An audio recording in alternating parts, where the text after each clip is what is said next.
சாந்தி, உன்னை நான் உயிருக்குயிராக காதலித்தேன். ஜாதிங்கிற குடும்பம் நம்மளை பிரிச்சிருச்சு. இந்த சூனா பானா கேரக்டர் எப்படின்னு கேட்டிங்கன்னா, அவர் பேசிக்காக திருடுறது தான் அவரோட வேலை. சொல்கிறேன், இந்த ரியல் கேரக்டர் ஒரிஜினலாக திருடுவார். எனக்கு மாமா தான் முறை வேணும், ஏன்னா மாமா எங்கே போகிறீங்க, இல்லை திருட போகிறேன்டா. ஒரு டீ கடையில் போய் காப்பி குடிக்க போகிற மாதிரி பேசுவார். எங்கள் ஊரில் இந்த ஆட்டுக்கடைன்னு ஒன்று போடுவாங்க, அந்த இடத்துக்கும் இந்த சுப்பியா பாட்டி திருட போவார், ஆட்டுக்குட்டி திருட போவார்.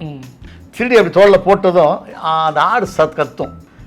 சும்மா ஏன் கத்திட்டு இருக்க, ஒரு நாள் தான் கொஞ்சம் சும்மா இறேன். கண்ணாத்தாள் பண்ணும்போது இந்த கேரக்டரை பண்ணணும், இதை ஆரம்பிச்சது தான் சூனா பானா. அதை வடிவேலு இன்னும் லைவ் கொடுத்தாரு. ஒரிஜினல் சூனா பானா இப்பவும் இருக்காரா? செத்து போயிட்டாரு. தேங்காய் பிடுங்க போனதில் தான் மரத்துலேருந்து செத்து போயிட்டாரு. இவர் தொல்லை தாங்க முடியாமல் காவக்காரங்களாம் சேர்ந்து இவர் கொண்டாங்களா, இவர் மரத்தில் இருந்து செத்தாரா தெரியல. ஒரு பையங்களாம் சொல்லிட்டாங்க, எங்கள் அப்பா சூனா பானா திருந்த மாட்டார். கண்ணாத்தாள் படத்தை ஒரிஜினல் சூனா பானா பார்த்துருக்காரு? இல்லை, அவருக்கு சினிமா பார்க்குற நாலேஜ்லாம் கிடையாது, சினிமாலாம் பார்க்க மாட்டாங்க. அந்த டைமில் ரிலீஸ் ஆன டைமில் அவர் இருந்தார், அதெல்லாம் இருந்தார். பட் அவங்க பசங்களாம் பார்த்துட்டு பயங்கர என்ஜாய் பண்ணாங்க. நடிகர் விவேக்கு பேர் வாங்கி கொடுத்த படம்னா திருநெல்வேலி, அதையும் நீங்கள் தான் இயக்கிருக்கீங்க, அதை பற்றி சொல்லுங்கள். அது எங்கள் ஊரில் மைல்கல்ல ஒருத்தன் துண்டு காய போட்டதுக்காக கட்டிட்டு போயிட்டான். டக்குன்னு அதை 2 பேர் கும்பிட்டுக்கிட்டு இருந்தாங்க. நாங்கள் அந்த துண்டை வந்து எடுக்க வரலாம் இருக்கல கும்பிட்டுக்கிட்டு இருந்தாங்க. உங்களுக்கு நடந்த சம்பவம்? நமக்கு குற்றாலத்தில்.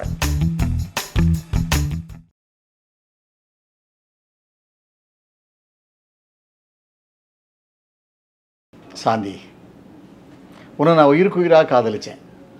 ஜாதிங்கிற குடும்பம் நம்மளை பிரிச்சிருச்சு. இன்றைக்கி உன்னோட கல்யாண நாள், அதை பார்க்க நான் உசுரோட இருக்க மாட்டேன் சாந்தி. ஐயோ, சூனா பானலாம் வரேன். நீங்கள் குடிக்கிறீங்களா? இல்லை வேணாம், நீங்கள் விஷத்தை ஊற்றி வச்சுருப்பீங்க. வணக்கம் பாரதி கண்ணன். வணக்கம். எப்படி இருக்கீங்க? நல்லா இருக்கேன். எந்த ஊர்ண்ணா நீங்கள்? தென்காசி மாவட்டத்தில் ஒரு சின்ன கிராமம், கீழப்பாவூர்னு ஒரு ஊர். சென்னைக்கு வந்து கிட்டத்தட்ட 30 ஆண்டுகள் ஆகுது. சினிமாவில் நடிக்கணுங்கிற ஆசையில் தான் வந்தேன். பேசிக்காக நான் வந்து சினிமாவில் நடிக்கணும் வந்து சரியான வாய்ப்புகள் கிடைக்காதனால உங்களை மாதிரி ஒரு ரிப்போர்ட்டர் ஆகிட்டேன். பேசும் படம், சினிமா எக்ஸ்பிரஸ்ஸு, அது மாதிரி பல மேகசினில் வந்து ஃப்ரீலான்சராக ஒவ்வொரு நடிகர்களை இன்டர்வியூ பண்ணி கொடுக்குறது ஒரு வேலையாக வச்சுருந்தேன். அப்போது சினிமாவில் நம்ம வந்து டைரக்ஷன் பண்ணதுக்காக நம்ம ஆசைப்பட்ட ஒரு படம் டைரக்ட் பண்ணிடலாமே. Super good films R B Choudary சாரை பார்க்க வந்தேன். கண்ணாத்தாள் கதையை நான் அப்போ தான் சொல்கிறேன். சார், ஒரு வில்லுப்பாட்டிலே கதை, சூனா பானான்னு ஒரு கேரக்டர் வர்றான், அந்த மாதிரி ஒரு காமெடி கேரக்டர். அது அந்த கதையை ஃபுல்லாக ஒரு 3 hours அவர்கிட்ட நான் சொல்கிறேன். சொன்னால் அவர் கதை ஃபுல்லாக கேட்டார். கதை நல்லா சொல்கிறீ, இதே மாதிரி படம் எடுத்துருவியா அப்படின்னு கேட்டார். இல்லை சார், நல்லா எடுப்பேன் சார், நம்பிக்கை இருக்குது சார், இவ்வளோ நல்லா சொல்கிறேன், எடுக்க மாட்டேனா சார். இப்போ என்ன டைட்டில்னு கேட்டார். கண்ணாத்தாள் அப்படின்னு சொன்னான். யோ, சூப்பர் குட் ஃபிலிம்ஸில் போய் கண்ணாத்தா பொண்ணாத்தாலாம் எடுத்தா யாருன்னா ஒரு மாதிரி மரியாதை கம்மியாகிடும். லவ் டுடே, ரோமியோ ஜூலியட் நான் படம் பண்ணிகிட்டு இருக்கும்போது நீ போய் கண்ணாத்தான்றியா, பிஎன்சி டைட்டில் இது எப்படி நான் எடுக்கிறதுக்கே ஒரு மாதிரியாக இருக்கேன். சரி, என்ன சார் செய்யலாம், உன் பேரில் ஒரு கம்பெனி ஆரம்பி, நீ ப்ரொடக்ஷன் பண்ணு, நான் ஃபைனான்ஸ் பண்ணுறேன். அப்படி ஆரம்பிக்கப்பட்ட படம் தான் கண்ணாத்தாள். அப்போது வடிவேல் அப்போ ரொம்ப கம்மியான சம்பளம் வாங்கிட்டு இருக்காரு. ஒரு நாளைக்கு 20,000 ரூபா சம்பளம் பெர் டே, 10 நாள் 2 லட்ச ரூபா சம்பளம். அதை வடிவேலுக்கு கொடுத்து சீன் எடுக்க ஆரம்பித்தேன். இந்த சூனா பானான்னு ஒரு கேரக்டர், அதான் இப்போ நான் விஷம் குடிக்கிற மாதிரி சீன். அந்த கேரக்டர் தான் எங்கள் ஊரில் சுப்பையா பாண்டியன்னு ஒரு ஆள் வாழ்ந்தார். சுப்பையா பாண்டியன் சூனா பானா, அதுதான். அப்புறம் நான் படம் எடுத்த அப்புறம் தான் தெரியுது, மதுரை, திருச்சி, திருநெல்வேலி, கோயம்புத்தூர், தஞ்சாவூர் எல்லா ஊர்லேயும் சூனா பானா இருக்காங்கன்னு. எல்லா ஊர்லேயும் அவங்க வீட்டுகளில் சுப்பையா பாண்டியன் சூனா பானானே கூப்பிட்ற பழக்கம் வச்சுருக்காங்கன்னு எனக்கு தெரியாது. இந்த சூனா பானா கேரக்டர் எப்படின்னு கேட்டிங்கன்னா, அவர் பேசிக்காக திருடுறது தான் அவரோட வேலை. சுப்பையா பாண்டியன் சொல்கிறேன், இந்த ரியல் கேரக்டர் ஒரிஜினலாக திருடுவார். அவர் ஒரு திருட்டாகவே அவர் லைஃப்பில் எடுத்துக்கலை. எனக்கு மாமா தான் முறை வேணும், ஆமாம், ஏன்னா மாமா எங்கே போகிறீங்க, இல்லை திருட போகிறேன்டா. ஒரு டீ கடையில் போய் காப்பி குடிக்க போகிற மாதிரி பேசுவார். என்ன டீ சாப்பிட போகிறேன்டா மாதிரி, இல்லை திருட போகிறேன்டா. ஒரு 4 தேங்காய் கூட்டிகிட்டு வர வேண்டியான், மரத்தில் மாங்காய் இருந்தால் மாங்காய் வரைக்க வேண்டியதான். என்னத்தையாவது நீ செலவுக்கு வேணும்ல. அது ஒரு பிரதான தொழிலாகவும் அது ஒரு தவறான தொழில் இல்லைங்கிறது மாதிரியும் அதை ரொம்ப யதார்த்தமாக பண்ணிகிட்டு இருந்தார். ஒரே ஆச்சரியம், என்ன திருட போகிறத இவ்வளோ கேஷுவலாக சொல்லிட்டு போகிறாரு அப்படிம்பார். அப்புறம் சில நேரம் உட்காந்துட்டு பிள்ளையார் ஒரு கோவில் இருக்குது, அந்த கோவிலில் உட்காந்துருப்பார். உட்காந்துட்டு கையை நீட்டி பார்த்துக்கிட்டே இருப்பார். அப்படி பார்ப்பார். என்னவாம்மா கையை நீட்டி மடைக்கிட்டு இருக்கீங்க? இல்லை, ஒரு சின்ன மழை வருதான்னு பார்க்குறேன், 2 தூத்தல் விழுந்ததுன்னா தோட்டத்தில் உள்ள காவக்காரங்கள்லாம் போயிடுவாங்க, நான் போய் தேங்காய் திருடிட்டு வந்துடலாம்ல. இப்படிப்பட்ட ஒரு கேரக்டராக இருக்கார் இவர். என்னடா இதுன்னு. இப்போ உதாரணத்துக்கு அவர் ஒரு தேங்காய் திருடுவார், மாங்காய் திருடுவார். இந்த எங்கள் ஊரில் இந்த ஆட்டுக்கடைன்னு ஒன்று போடுவாங்க, அங்கங்கே தோட்டங்கள் இன்றைக்கும் போட்டுக்கிட்டு இருக்காங்க. செம்பரியாடு அந்த மாதிரி ஒரு அடைச்சி வச்சுருப்பாங்க. அந்த இடத்துக்கும் இந்த சுப்பியா பாட்டி திருட போவார், ஆட்டுக்குட்டி திருட போவார். திருட போகிறத கூட உதாரணத்துக்கு இப்போ நான் தான் சுற்றுலா பண்ணி வச்சுங்களேன். இப்போ நான் அந்த ஆட்டுக்குட்டியை திருடுவேன். திருடி அப்படி தோளில் போட்டதும் அந்த ஆடு கத்தும். எவனோ ஒருத்தர் நம்மளை பிடிச்சிட்டாங்கனால அந்த ஓனருக்காக சவுண்டு கொடுக்கறதுக்காக கத்தும். சும்மா ஏன் கத்திட்டு இருக்க, ஒரு நாள் தான் கொஞ்சம் சும்மா பேசாமல் இரு நீ அப்படின்னு அந்த ஆள் வந்துடுவான். அந்த என்ன பாண்டியன் இந்த மாதிரி பண்ணுறீங்களே, மாதத்துக்கு ஒரு ஆடு திருடு போயிட்டு இருக்கு, நீங்கள் தான் திருடுறீங்களா? இவர் அதை பெருசாக எடுக்க மாட்டார். சரி அதை விட அதை போய் பெருசாக பேசிட்டு இருக்கு. அவன் தம்பிக்கு ஒரு பிரச்சனை நாங்களே எப்படி உன் தம்பி எப்படி இருக்கான், உன் தம்பிக்கு உடம்பு சரியில்லை நாங்களே எப்படி இருக்காங்க, அப்போ அதை ஒரு ஈஸியாக எடுப்பார். அப்புறம் தங்கச்சி ஆலங்குளத்தில் கட்டி கொடுத்தியே, அவன் புருஷன் ஏதோ பிரச்சனை பண்ணுறான் அப்படியா, இங்கே பாரு கோவாலு, உனக்கு ஏதாவது ஒரு பிரச்சனைனா அந்த சூனா பானை பார்த்துக்கிட்டு இருக்க மாட்டான், ரேஸில் விட மாட்டான், பார்த்துக்க நீ கொஞ்சம் கவனமாக இருந்துக்க. என்ன பிரச்சனை என்கிட்ட சொல்லு, நீ ஆட்டத்தில் வந்து இதை பற்றி அவர் அதை கண்டுக்கவே மாட்டார். பெரிய ஆடு நான் என்ன பேசிட்டு இருக்கேன், நீ என்ன பேசிட்டு இருக்க, நான் உன் வாழ்க்கை பிரச்சனையை பற்றி பேசியிருக்கேன், நீ ஒன்றே ஆட்டை பற்றி பேசிட்டு இருக்கேன், இப்படி போ வேலையை பாரு, போய்கிட்டே இருப்போம், ஏதாவது பிரச்சனை சொல்கிறேன் நான் பார்த்துக்கிறேன் வரட்டுமா போயிடுவார். அதையும் மீறி அந்த ஆள் பஞ்சாயத்து கூட்டிடுவான். மாதம் ஒரு ஆட்டை தூக்குறாரு, இவர் மேலே நம்ம கம்ப்ளைண்ட் பண்ணிடணும்னு சொல்லி இப்போ ஆட்டாமீட்டை வச்சுருக்காரு. இப்போ ஊருக்கெலாம் சொல்லுவாங்க இந்த மாதிரி கோவாலு இன்னைக்கு பஞ்சாயத்தை கூட்டிருக்காங்க, ஆட்டை யாரோ திருடிக்கிட்டு போயிட்டு இருக்காங்களா, அதனால பஞ்சாயத்து தான் அப்படின்னா இவரும் அதை காட்டிட்டு தான் இருப்பார். யார் அந்த கூட்டத்திலே இருப்பார், சுற்றுலா பாண்டியா. ஆஹா இன்னைக்கு பஞ்சாயத்தை கூட்டுறானா, சரி ஒரு அறுவாள் எடுப்பார். அது நல்லா தீட்டி வச்சுக்கிட்டு பஞ்சாயத்து தலைவருடைய கால் கடியில் உட்காந்துக்கிடுவார். பிராது கொடுக்குறேன் எழுத்தாளன்னு அவன் ஆரம்பிக்கணும். இப்போ ஜட்ஜு இருக்காருன்னா ஜட்ஜுக்கு முன்னால் குற்றவாளிகள் சொல்லுவாங்கல்ல, என்னப்பா பிரச்சனை அப்படிவாங்கல்ல, அவன் ஆரம்பிச்சதான் இவர் அறுவாள் அப்படியே திட்டுவார். எதாக இருந்தாலும் சொல்கிறா சொல்லு, ஆனால் ஒன்று நீ யாரை சொல்லுவியோ அவன் வந்து உன்னை துண்டாக வெட்டிடுவான், பார்த்து சொல்லு அப்படி பயப்படாதரா சொல்லு, தைரியமாக தான் சொல்ல வேண்டிய, நீ ஆம்பளை தானே சொல்லு. ஐயா அது வந்து நேற்று அப்படின்னு ஆரம்பிப்பான். ஒரு நிமிஷம், இப்படி தான் கோவாலு போன வாரம் சுப்பிரமணியனுடைய ஆட்டுக்குட்டியை தூக்கிட்டான்னு சொல்லி அவன் பஞ்சாயத்து பண்ணான். அப்புறம் சுப்பிரமணியனை கோவா விரட்டி வெட்டான், அதெல்லாம் உனக்கு ஞாபகம் இருக்குல்ல, கண்டு முன்னால் வந்து போதா இல்லையா, சொல்லு தைரியமாக இருந்தால் சொல்லு. அப்புறம் அவனை சொல்ல விடாமல் பண்ணுவார். இது நாங்கள் சின்ன வயசுலேருந்தே பார்த்துருக்கோம். இது நல்ல இப்படி ஒரு கேரக்டர் இவ்வளவு அட்ராசிட்டிலையும் அவருடைய சவுண்டுலேயும் அவருடைய பேச்சுலையும் பண்ணிகிட்டு இருக்காருன்ட்டு கண்ணாத்தாள் பண்ணும்போது இந்த கேரக்டரை பண்ணணும். அப்போ வடிவேல் கேரக்டர் உள்ளே வச்சு அதுக்கு ஒரு 10-20 சீன் பண்ணிவிடும். இன்டர்வலுக்கு முன்னால் 10 சீன், இன்டர்வலுக்கு முன்னால் போய் 10 சீனு, 40 சீன், மற்ற சென்டிமெண்ட் பாட்டு வச்சா போதும், காமெடியோட ஒரு சாமி படம் பண்ணலாம் அப்படின்னு இதை ஆரம்பித்தது தான் சூனா பானா. அதை வடிவேல் இன்னும் லைவ் கொடுத்தாரு.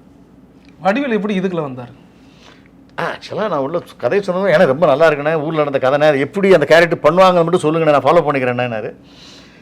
அப்புறம் நான் சொல்ல ஆரம்பித்தேன், அதை ரொம்ப இன்வால்வ் பண்ணிக்கிட்டார், உள்வாங்கிட்டார். உள்வாங்கி அதை இன்ச்சு பை இன்ச்சாக பண்ண ஆரம்பித்தார். அதான் நீங்கள் அவருக்கு நடிப்பு கற்றுக் கொடுத்தீங்களா?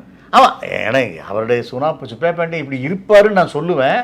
நான் ஒரு 10% சொன்னது அந்த ஆள் 90% ஆட் பண்ணார், அதை டெவலப் பண்ணிட்டு டெவலப் பண்ணார். இப்போ ஆனால் இந்த மாதிரி அவர் குடிச்சிட்டு இருக்கும்போது உள்ளே வருவார், அவர் பிராந்தியை பிடுங்கிடுவார், பிடுங்கிட்டு யாரா என்னென்னு கேட்கும்போது கூட பார்த்தீங்கன்னா வடிவேல் ரொம்ப கேஷுவலாக பண்ணுவாப்புல, அப்படி ஸ்பீடி எடுப்பாப்புல, 10 வைப்பாப்புல, என்னடா லேசாக தொண்டை கரகரங்க சரக்கு பழசா தொண்டை லேசாக கரகரங்க, நான் சொல்ல நம்பவே மாட்டார். விஷங்கள் அந்த சரக்கு குடிச்சா அப்படித்தானே இருக்கும், சும்மா நசம்ன்ற விஷம் வந்து நான் என்ன உள்ளே கை விட்டு தோண்டி ஒன்று கொடுத்துருவானாக்கும், தொண்டை ரொம்ப கவுதரா அப்படிங்குவார். அது பார்த்தீங்கன்னா ரொம்ப கவுதரா, உண்மையிலே என்னடா நடந்துச்சு, அவனை டிக்20ங்கிற விஷந்தாம்னே, நான் சாந்தின்னு ஒரு பொண்ணை காதலிச்சோம்னே, அந்த பொண்ணை கட்டி கொடுக்க மாட்டேன்ட்டாங்க, அதனால் விஷத்தை குடிக்கலாம்னு நீங்கள் வாங்கி குடிச்சிட்டிங்கன்னா அதில் எமோஷனல் பண்ணுவார் பாருங்கள். ரொம்ப நல்லா ஒரு கூட்டாச்சு, தேட்டர்லையும் அப்படி விழுந்துச்சிச்சாங்க. அதில் ஹைலைட் என்னென்னா நீங்கள் சொல்லுவீங்க என் விஷத்தை குடிச்சிட்டு என்னையே திட்டுறீங்க பாருங்க, நல்லா பார்க்கறத கடந்து எடுத்து அமுத்தியாக கொடுத்துட்டேன்றாரு. அந்த படம் வடிவேல் வாழ்க்கையில் ஒரு பெரிய டேர்னிங்காக இருந்துச்சு. ஒரிஜினல் சூனா பானா இப்பவும் இருக்காரா? செத்து போயிட்டாரு. தேங்காய் பிடுங்க போனதில் தான் மரத்தில் வந்து செத்து போயிட்டாரு. இப்போ அதில் கூட பாருங்கள் ஒரு சின்ன சென்டிமெண்ட் எப்படி ஆகிப்போச்சு நான் வாழ்க்கையில்.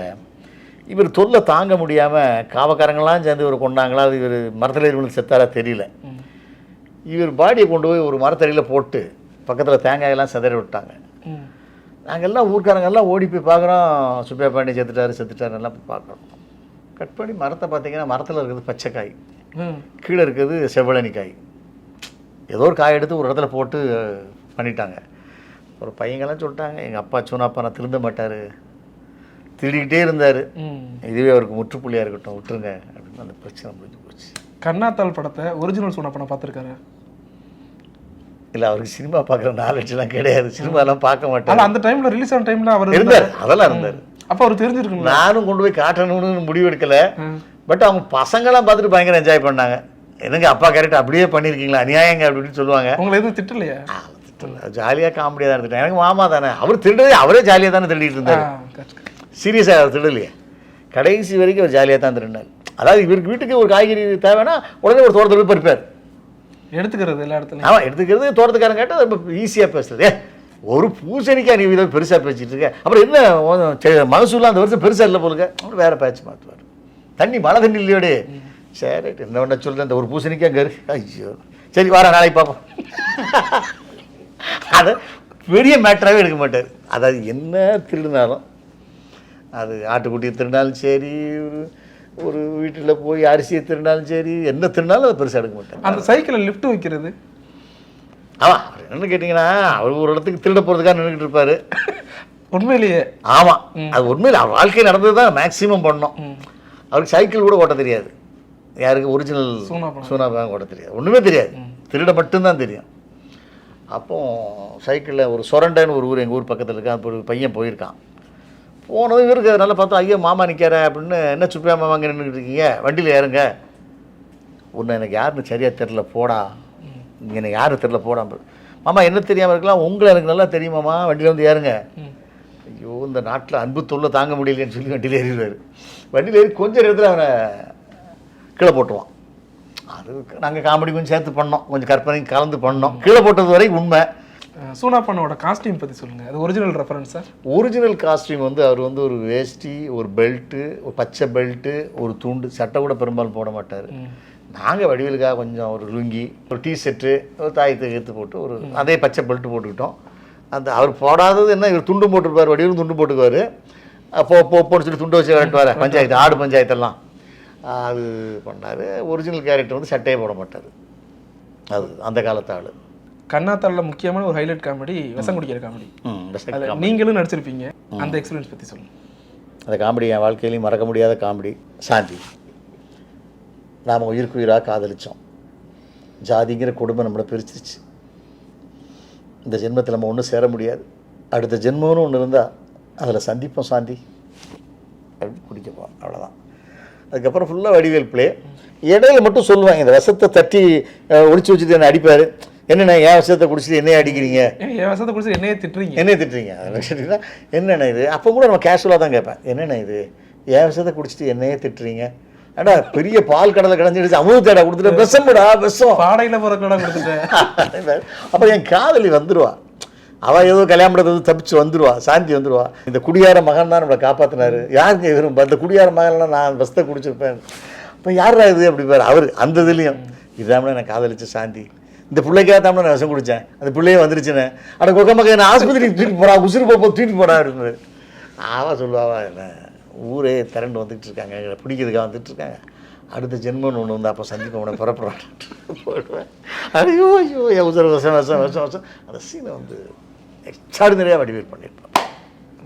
வெள்ளரிக்கை வேணுமாடா, என்னடா வெள்ளரிக்கை வேணுமா, பெசம்படா இவன் சும்மா சொல்லுவாங்க.